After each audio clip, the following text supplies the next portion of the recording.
Good afternoon, Corey Harlock here with Key Hire Solutions, the creator of Key Hire Solutions. Welcome to our live stream where we talk about human capital and talent acquisition issues for small business owners. A little bit about Key Hire. Key Hire is where consulting and acquisition come together. We work with small business owners for any number of reasons around human capital, but the top three are if people want to upgrade a leadership position, we can help them with that. If people are creating new roles, new leadership positions in their company because they're scaling and they need to add that new layer of leadership, that's really our sweet spot. Over 60% of the work we do is working with our owners to create and develop new roles and then acquire the talent to fill them. And then the third one is a full human capital plan, action plan. So current state, here's where we are today. Here's where we want to be in 3 years. Here are the roles we need to add. Here's how we need to reshape the organizational chart. We help do that. We help create those new roles, and we start going out and acquiring the talent to fill in those roles.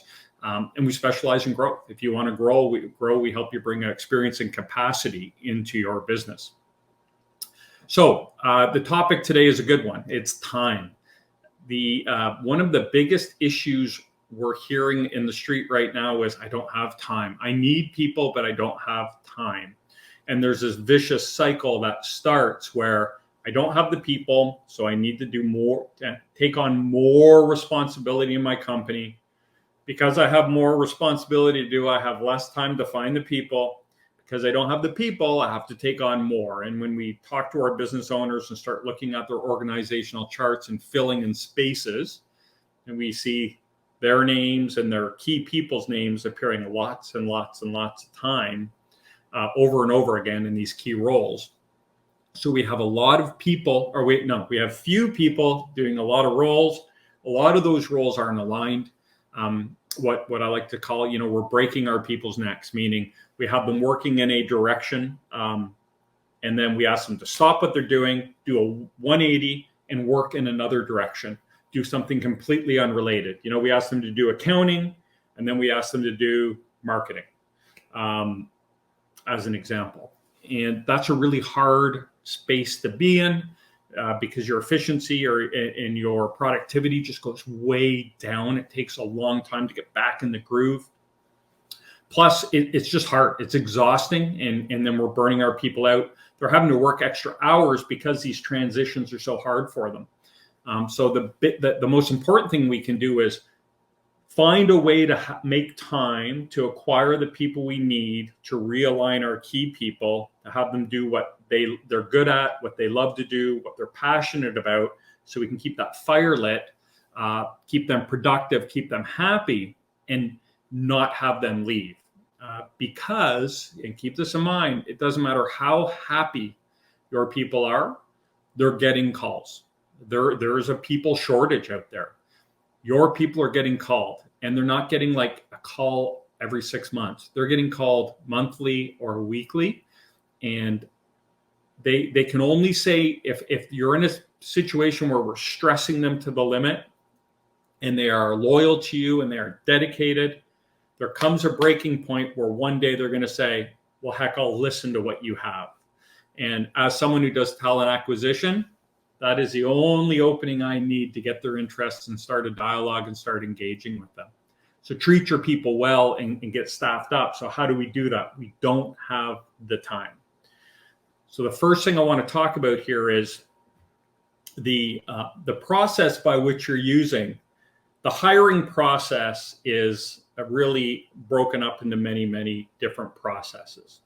We have and most people think the hiring process is I post a job, I get a great resume, I do an interview, I make a hire, my life is improved. People come in and everything is great. I call it kind of the home run mentality. I make one hire and everything is solved. And it's not. I prescribe to the theory of 4 singles.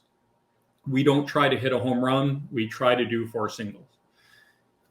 If I go back to that original home run philosophy, people post an ad, and there's one of two things are happening. People are either being overwhelmed with applicants, or people are getting no applicants. Let's look at the overwhelmed scenario. The great thing about posting a job online is anyone can apply to it. The bad thing about posting a job online is anyone can apply to it. And I know when you post on a job online, and I hear this all, and people say, "Oh, we're getting a lot of great candidates." And I say, "Sure, let's really dive into that." If we get 100 people that apply, there's a safe chance that more than 50% of those people don't even live in the right area code or zip code. They don't live in your area. They don't live in your state. Might not even live in your country. It might not even live in the U.S. So we eliminate a lot of people, but we got to screen those resumes to find this out. Then there's a huge percentage of these people that they might live in your zip code, but they don't have any of the experience you want. But we got to screen those people out. And so what the philosophy is, I'll post an ad, I'll get applicants, I'll review those resumes, we'll get a good one, I'll call them, I'll interview them, we'll put them through the interviewing and hiring process. The problem with that is the majority of your input is wasted time. You spend 90% of your time eliminating candidates from the process. That's wasted time. If you have any other if your accounting process in your business was 90% wasted time, what would you do with that process? You would, at the bare minimum, you would have a look at it and try to improve it, but you'd probably throw it out and just create a new process. But somehow with acquisition, talent acquisition and engagement, wasting time is considered the way to do it. So there's big waste of your time. Every morning you're screening resumes. And then because you're busy, you might not get back to those people right away. In our current situation, there are 0.6 people per open job in our job market in the US. It's all about speed. So if you like a person and you say, I'll call them tomorrow, they're hired tomorrow. So now we've wasted our time screening. We finally found someone. Because we're busy, we don't get to them right away. We lose out. We go back. Rinse, repeat. Rinse, repeat.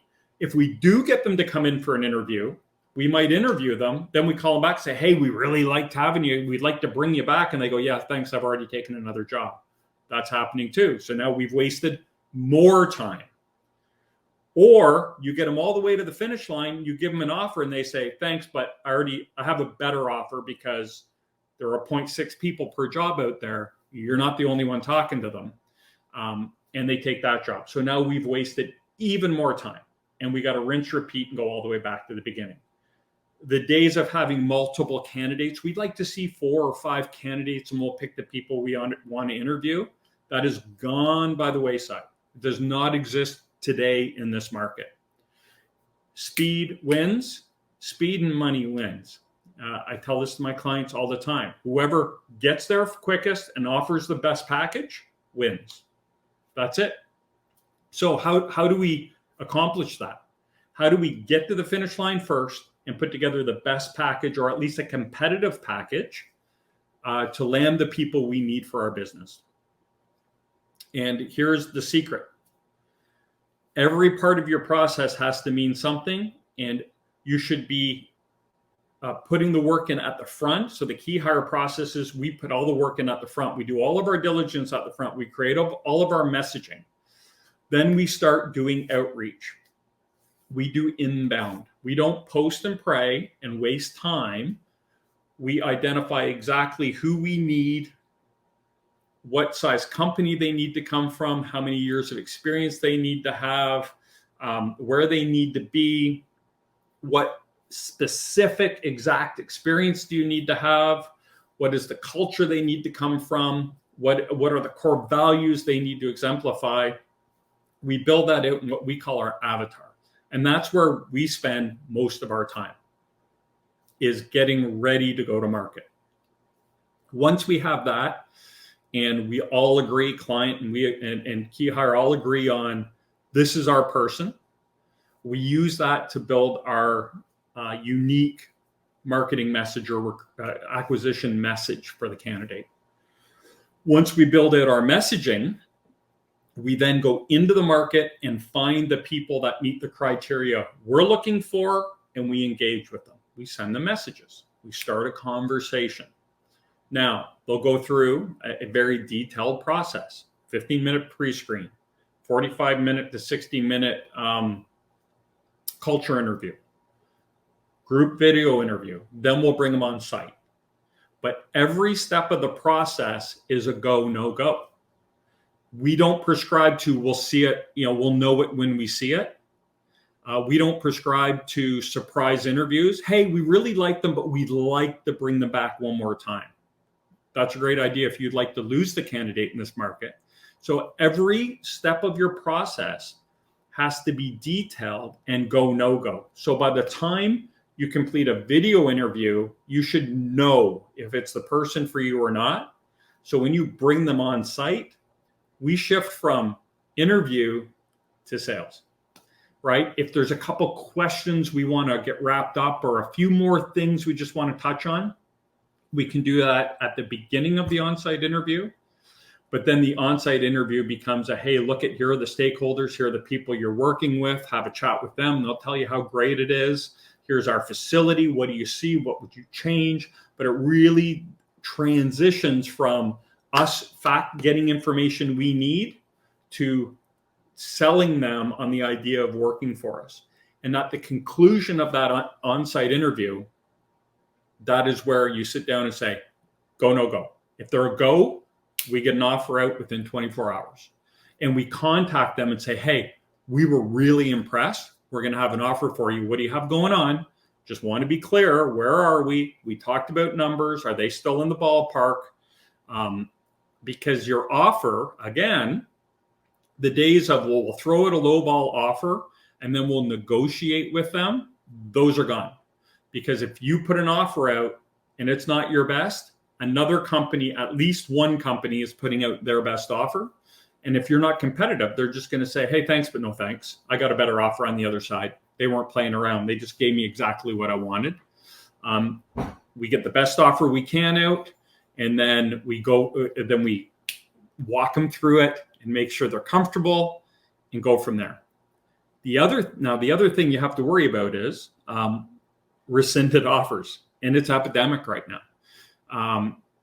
People are rescinding offers because employers are understanding that the labor market is tough, and they will counter, and they will beat whatever you offer them. They will try to beat it sometimes. And in my experience right now, it's about 40% of the time I'm having candidates come back saying, my current client just put an offer in front of me that I can't walk away from.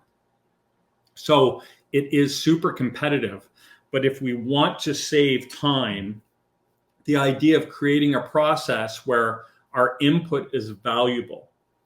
We front load our work, but once we get into the process, we only need to interview on average 1.8 candidates per job offer. We're not interviewing 5, 6, 8 people to hire one. We're interviewing 1 or 2, because once we get them to the offer stage, we're sure they're the people we want, and they're sure they want to come work for us or for our clients. And so it's important to have a very defined process of exactly what you're going to do, who's going to be involved, what the steps are, so you can move efficiently through that process. And it should take you no longer than 10 business days from first contact to on-site interview and offer. That's long. 10 days is long right now, depending on the role. If you get into VP level, C-level positions, it's going to run a little longer than that. But for up to management roles, supervisor managers, even in director level roles, you need to move quickly because people are knocking on doors right now. So I hope that helped. I hope that helped you understand the time management. Rethink your process. Is your process the problem? And I'm going to argue it is. It usually is. So rethink the process. Be more effective and efficient in your process. Be very thoughtful about every step. Don't waste your time, right? Don't spend a bunch of time on inputs that don't matter.